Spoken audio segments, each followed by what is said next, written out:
Selamat pagi. Assalamualaikum warahmatullahi wabarakatuh. Berjumpa kembali dengan Padepokan Budi Raharjo di Budi Raharjo. Kuale. Berjumpa kembali dengan Budi Raharjo di Padepokan Budi Raharjo. Kita mulai dengan ngopi dulu. Bismillahirrahmanirrahim. Dun, asik deh kopinya. Selalu kopinya asik-asik. Kopinya kali ini adalah kopi dari ini Lavazza atau apa nih, kopi Itali banget ini, kopi espresso nih, gile lah rupanya, sedap luar biasa. Alhamdulillah masih bisa ngopi, masih boleh ngopi, badan masih bisa sanggup kopi, dan suka kopi, kopinya enak-enak pula gitu ya, harus disyukuri semuanya. Kita bahas soal menghayal ya. Lagi-lagi nih topiknya, saya senangnya topik menghayal. Menghayal ya. Ternyata menghayal itu masih sesuatu yang susah ya ternyata ya. Bagi banyak orang tuh susah. Padahal kalau ini dari kacamata saya, opini saya, menghayal itu harusnya sesuatu yang mudah ya. Mudah, murah. Murah tuh maksudnya kalau menghayal modalnya apa ya? Ya modalnya nggak ada sih, cuma duduk ini ding ding ding ding ding ding ya, ngayal duduk ya. Paling kalau mau tambahin kopi, atau yang seneng teh, atau yang seneng coklat, atau yang seneng apa bajigur ya. Menghayal itu menurut saya tidak kenal usia ya, tidak kenal usia. Anak kecil menghayal, orang besar dia menghayal. Tapi perjalanan hidup seseorang itu dari kecil lebih banyak menghayal. Kalau udah gede, menghayal tuh malah dianggap sebagai sesuatu hal yang terlarang atau tabu gitu ya. Wah, ini kebanyakan menghayal nih gitu ya.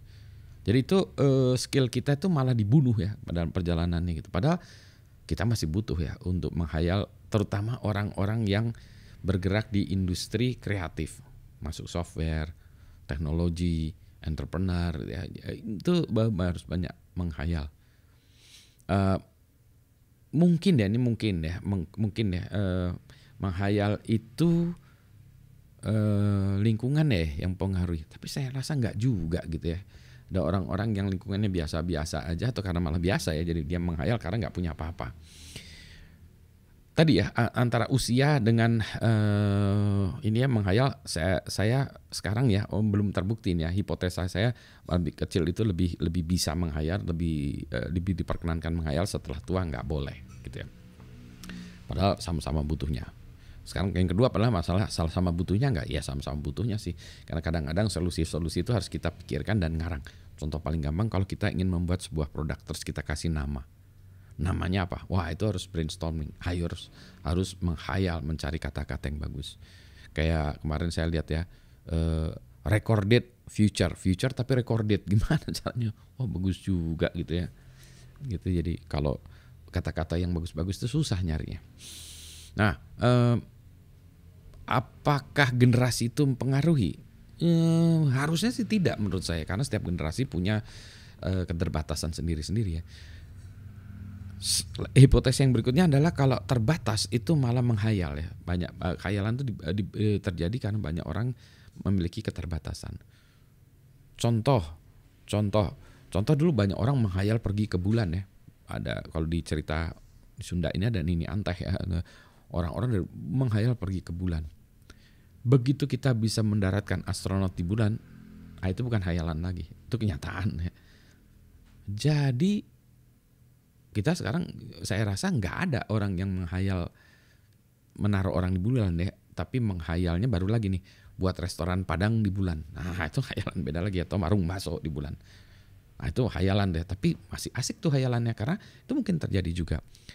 Dulu nih saya juga nebak aja nih, zaman dulu sekali sebelum ada pesawat terbang, mungkin orang atau kapal ya, orang menghayal pergi ke negara lain, di benua lain. Karena dulu apa, transportasi harus jalan, atau paling jauh pakai kuda ya, atau pakai onta, atau pakai keledai. Nggak tahu keledai ada nggak ya, pokoknya pakai naik binatang ya. Itu paling jauh, sehingga nggak kebayang kalau kita harus menyeberangi lautan luas gitu ya. Begitu ada kapal, wah masih tetap karena harganya mungkin mahal. Begitu ada pesawat terbang, sekarang masalah duit aja ya, menghayal pergi ke Amerika itu masalah duit, bukan masalah saya pengen pergi ke Amerika gitu ya. Wah nggak bisa itu karena masalah duit.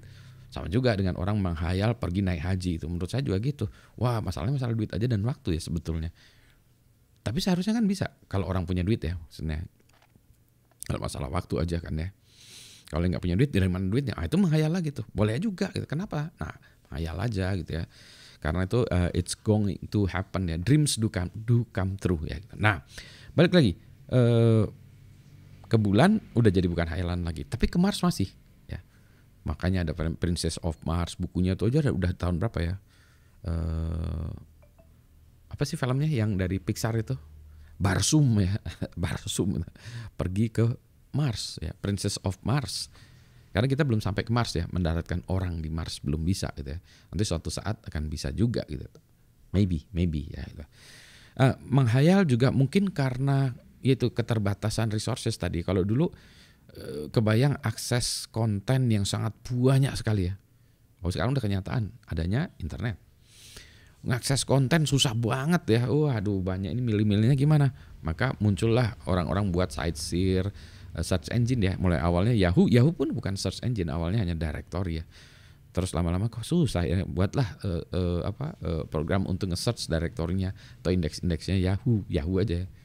Terus nanti terus-terusnya. Sekarang jadi mencari itu harusnya sesuatu yang mudah ya, sesuatu harus mudah. Bukan lagi hayalan. Hayalan bisa ngomong dengan komputer. Nah, itulah mulai dari Eliza itu dulu zaman dulu. Sekarang ada dengan ChatGPT ya. Bard ya, bukan lagi hayalan. Hayalannya di atas itu lagi. Balik lagi ya. Saya pernah ngetes ya, maksudnya ngetes di kelas ya, mari kita menghayal gitu. Wah itu susah banget ngajakin orang menghayal gitu ya.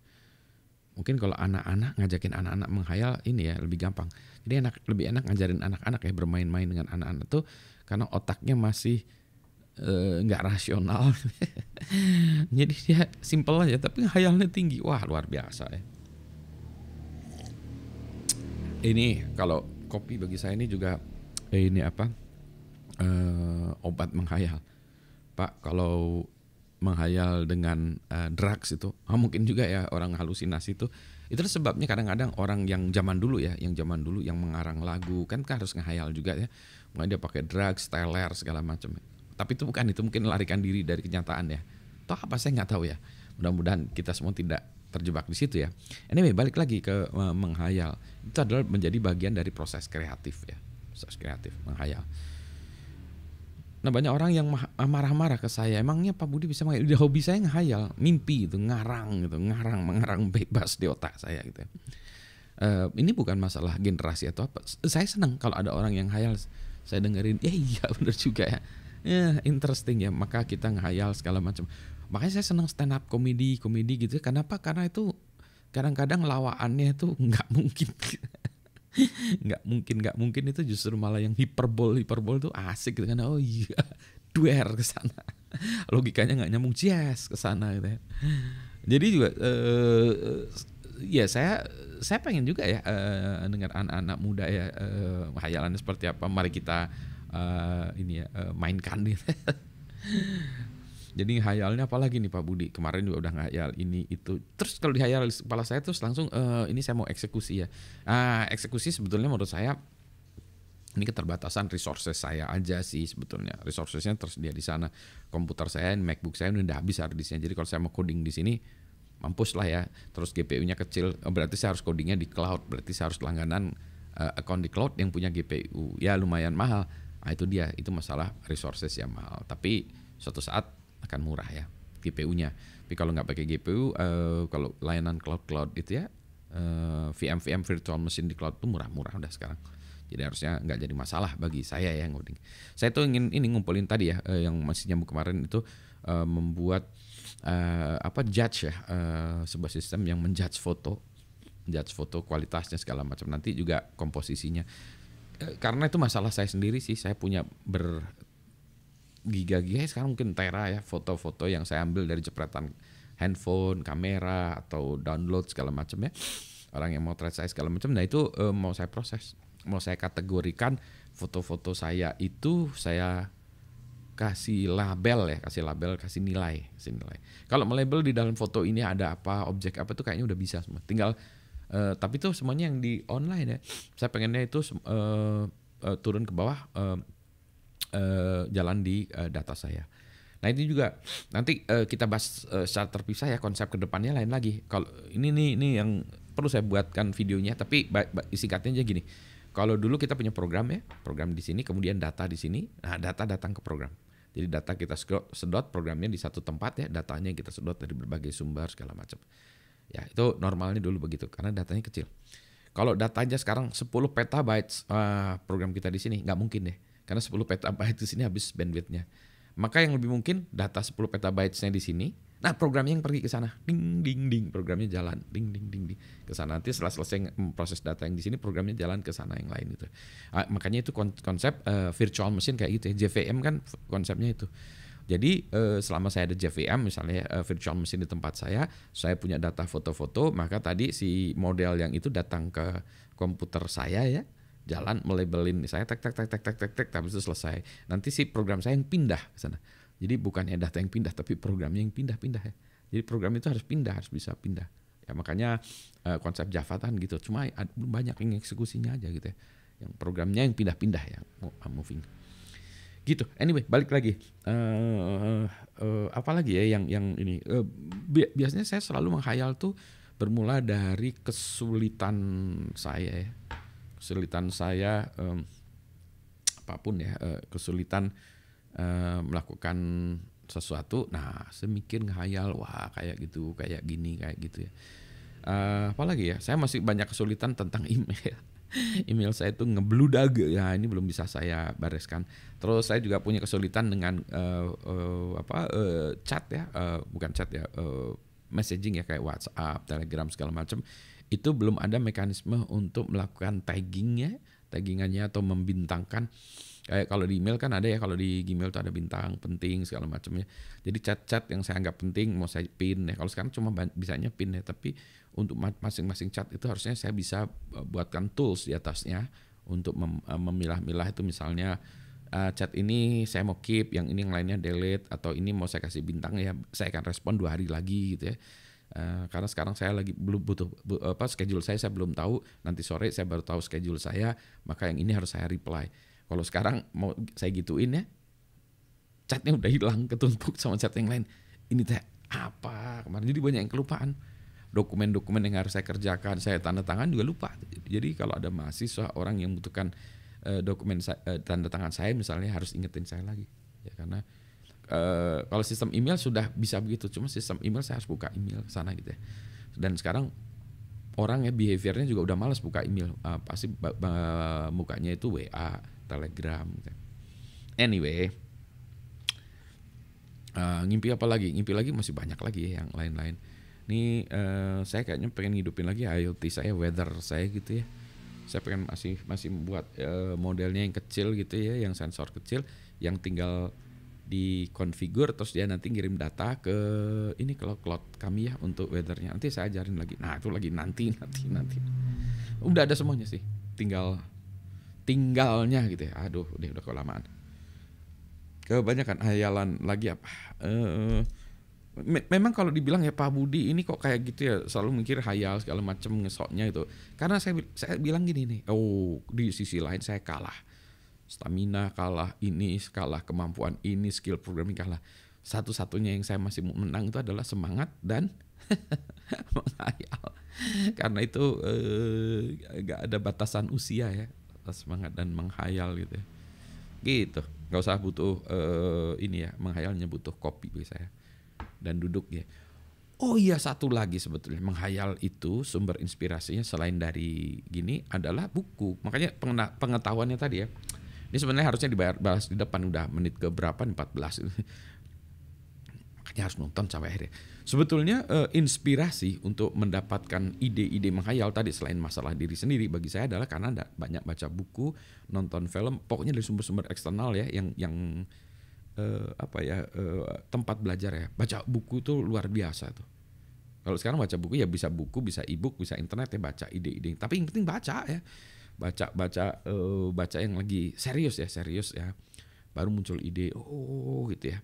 Makanya kadang-kadang sekarang saya baca buku tuh lambat ya, karena 2 halaman terus diresapi langsung menghayal, 2 halaman menghayal, 2 halaman menghayal. Kayak kemarin ada teman yang nanyain gimana mengukur seni, ada lukisan, ngukurnya gimana nih seni, ini bagus, jelek, nyarik segala macam. Menilai karya seni, gimana tuh, bisa nggak itu pakai sistem AI menilai karya seni? Ini lagi baca buku filsafat seni nggak selesai karena ya itu tadi baca 2 halaman baru terus ngehayal. Oh iya, waktu itu saya juga diminta sama orang, Pak Budi bisa nggak buatin sistem AI yang kalau kita ngeliat foto orang atau orang yang kayak gini terus dia ngomentarin. Jadi judgmental orangnya. Oh ini kayaknya orang ini banyak omong, orangnya ngesok, orangnya tulus, orangnya baik hati. Ya kalau orang ini tulus, ya Pak, karena dia namanya juga Tulus, Pak. Yang penyanyi itu ya Tulus, Pak. Bukan itu maksudnya. Oh iya ya. Anyway, karena ada yang subtle. Tapi ini ya di kepala saya itu masih tadi ukuran paling nggak teknis lah ya. Ukuran teknis dari sebuah karya seni yang mulai dari foto dulu kali ya. Anyway, udah kelamaan nih, kopi udah dingin, harus, kalau kopi itu boleh dipanasin pakai microwave lagi nggak ya? Atau digodok aja, atau dikasih air panas ya? Ini dingin deh, jadi nggak enak deh. Atau masukin kulkas sekalian deh, didinginin aja jadi iced coffee ya. Atau kopi yang dikulkaskeun. Jadi nanti kakak, kopi kulkasan. Kopi yang dibuat seduh biasa terus kemudian dimasukin kulkas. Kopi kulkasan. Bukan kopi. Bukan Japanese style. Anyway, udah kelamaan dah. Selamat pagi. Assalamualaikum warahmatullahi wabarakatuh. Sehat semuanya ya. Marilah menghayal.